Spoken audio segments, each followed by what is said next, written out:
Hi folks, it's Florida Man here. Today it's my great pleasure to bring you my very first commentary on a variant game I played on Play Diplomacy. A game called Dinos and Megalodons. Specifically, this was a Versailles game, and therefore, before I start talking about how I did, I should briefly explain how the Versailles variant works. Versailles is based on the map of Europe at some point between World War I and World War II, so the major powers that exist are Britain, France, Germany, Italy, Poland, Turkey, and the USSR. So it's still 7, but they're not the same 7 because Austria is replaced by Poland, England is now being called Britain, and Russia has turned into the USSR. For more information, by the way, you should check out my interview with Big Gun, who is the king of the Versailles variant. In addition, this game has an unusual element of including minor powers as playable countries. The way that works is that minor powers are a second country that each player controls in addition to their primary country. The minor powers are randomly assigned to each player, and who controls which one is initially a secret. You can send messages to and from both your major and your minor power, so part of the game frequently ends up being about guessing who controls which minor, or attempting to engage in a bit of cloak and dagger about which country is actually your minor.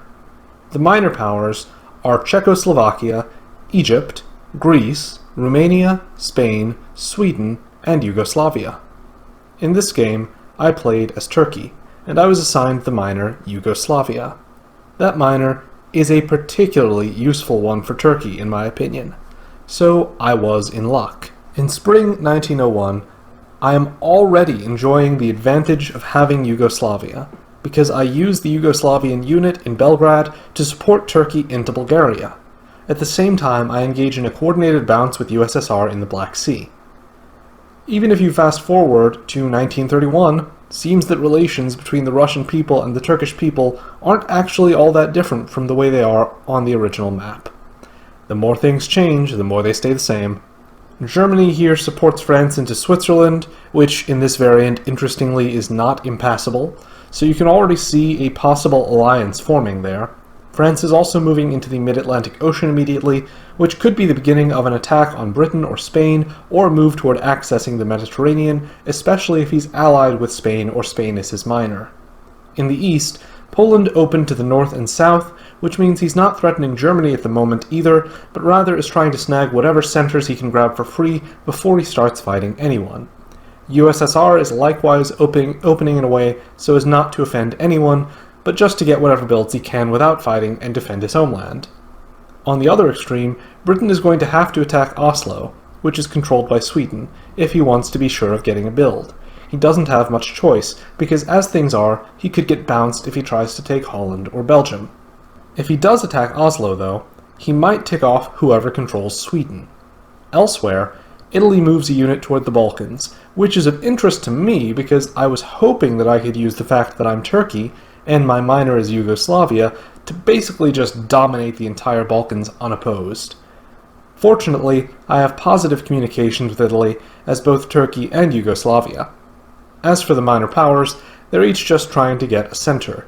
Egypt is going to walk into Syria because I chose to open north, and it's difficult for Turkey to contest Syria early on in Versailles. Spain has taken Portugal because that almost always happens. Sweden is in Oslo because it was the easiest space for him to get. Prague moved to Austria because no one tried to stop him. Greece moved to Thessaly because the Greek minor power is cursed in this variant with a fleet rather than an army, or rather, with an army rather than a fleet, so he has nowhere else to go. And I expect Yugo to take Hungary based on negotiations with Poland and Italy proceeding reasonably well.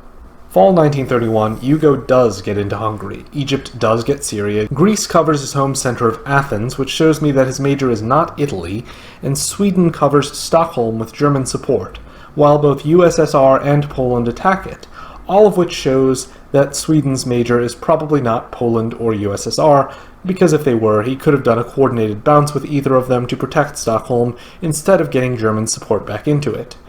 Because of this, he loses Oslo, although Britain didn't take it either. In the east, I continue bouncing with USSR in the Black Sea. The really interesting stuff is in the west and the center, though. In the west, French moves make clear that he's moving against Britain. At the same time, Britain received no builds, so he's a little bit of a sitting duck now. In the center, Italy took Austria from Prague. The interesting thing about that is not the move itself, but the fact that Italy was supported in this by France, Germany, and Poland. This tells everyone who's paying attention that the Italian player has some serious diplomatic chops, and that he has been extremely active already, cultivating 3 potential allies. In the build phase, I get a new fleet for Turkey and a new army for Yugoslavia, preparing me to advance against Russia in the Black Sea and on land in the Balkans. Spring 1932, I have had good conversations with Italy, and given his competence in earlier getting all 3 of his major power neighbors to support him in taking Austria, I have a good feeling about working with Italy against the powers between us, as well as to our north. It was around this time that Italy and I revealed our minors to each other, which is a common way in this variant that you can establish trust with another player. The Italian minor was Sweden, ideally suited for supporting Italy and me in the middle game against Germany or the USSR.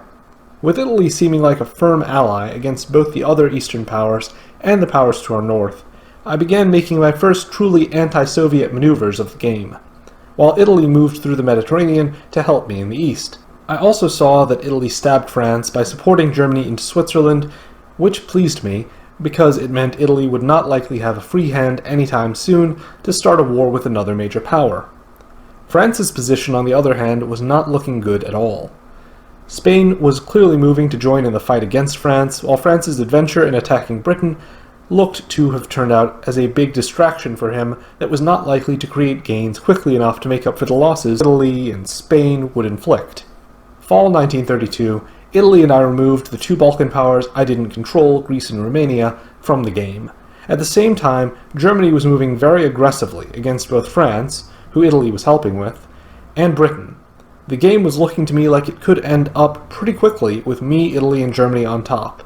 Not an ending I'd be entirely averse to, and especially considering that I knew I would need their help to keep both Poland and the USSR under control.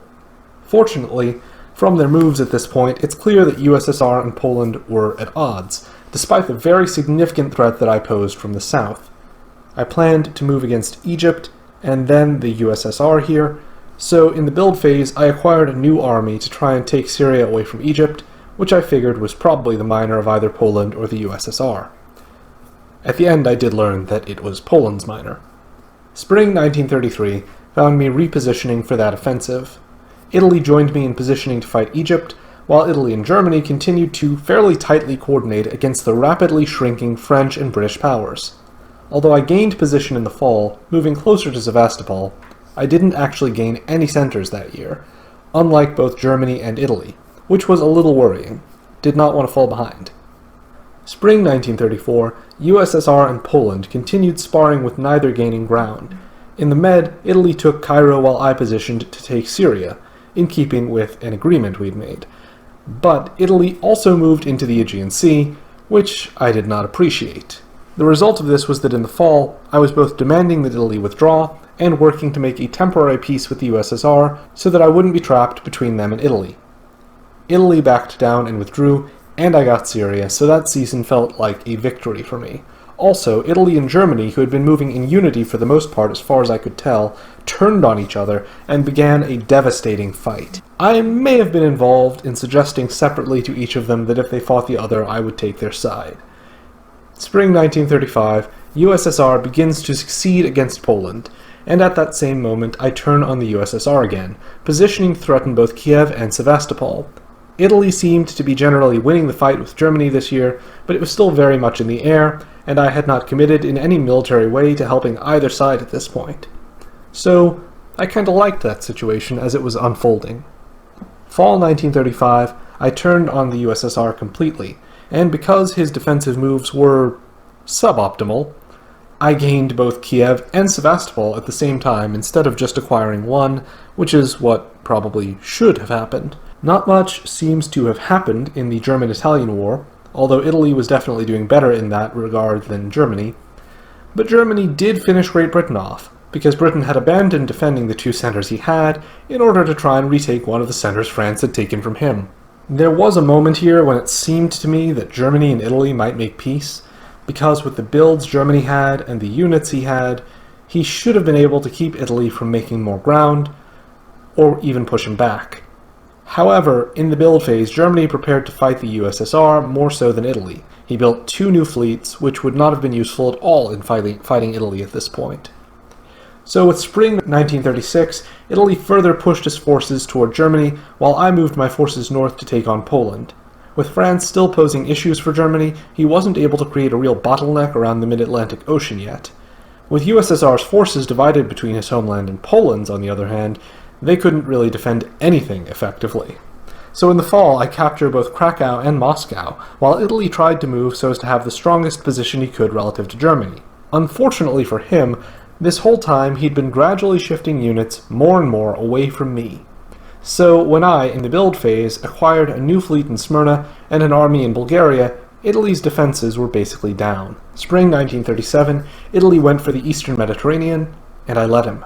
I moved to take Athens and grab Warsaw away from the USSR, while Germany took advantage of Italy's now divided attention to move into Gascony and Burgundy. I also snuck into the undefended Leningrad. Fall 1937, I actively worked together with Germany against Italy.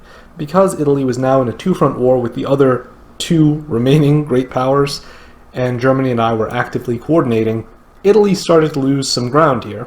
I acquired new armies and a new fleet, while the Italian disbands showed that he was more concerned about defending against Germany than against me. Spring 1938, Italy lived up to the impression his disbands had suggested. He went after Germany. Germany started talking to me about how he and I could draw with Italy, and we came up with a plan to finish off the USSR. Although I was saying these pleasant things about drawing with Italy and Germany, you can see in fall that I'm still advancing against Italy. I'm taking Cairo and the Ionian Sea. In fall, we have a draw proposal from me, Germany, and Italy, proposed by Germany. Happily, though, in chats with me, Germany is willing to go for the elusive prospect of a 2-power draw, shared between him and myself. It's something he's going to try and propose in the very next year. However, on the Versailles map, a 2-way draw is basically impossible. It's really difficult because there's an odd number of centers, so the only way you can get to it is by getting a surviving player to agree that you and the other power won. Many people who play on the Versailles map don't recognize just how difficult that task is going to be. So this moment is my invitation to solo, and I try never to pass that sort of invitation up. I build armies here because this is the year I turn on everyone and dash through Central Europe toward victory. Although I support Germany into the last Soviet center as arranged in the spring of 1939, this season is also when I moved into Prussia and Silesia and supported myself into Austria. Italy stopped fighting me more or less right here, so I walked into Naples and prepared to take Tunisia as well. In the fall, Germany lost his guessing games with me in Scandinavia and Central Europe, and for some reason he even continued attacking Italy as I skated to the solo. It was a fun game, probably very frustrating for the Italian player, who was clever, but could never make peace with Germany after their falling out in the mid-game, and lost as a result. I'm not sure this was as educational as some of my games, but I'm always proud to share a solo in particular with my viewers, and this was one of the very few Versailles solos I've ever had. Given that I released my interview with Big Gun recently, it seemed like the ideal time to release this. I hope you've enjoyed this after-action report, which was, as I said earlier, a first of its kind for me. Whether it gets good results or not will determine whether I ever make any other videos like this. So I would encourage you, if you liked it, to click like and subscribe and comment on this video. YouTube analytics will show me how many people subscribe to me immediately after watching this, and the comments and the likes help this video perform better in the algorithm. I would love to read your thoughts on the game, or on other kinds of variants and after-action report videos you'd like to see from me. Also, I've had this idea floated to me recently, and I would like to know what people think of the idea of me having a diplomacy blog. Please comment below with your thoughts. Until next time, Florida Man, out.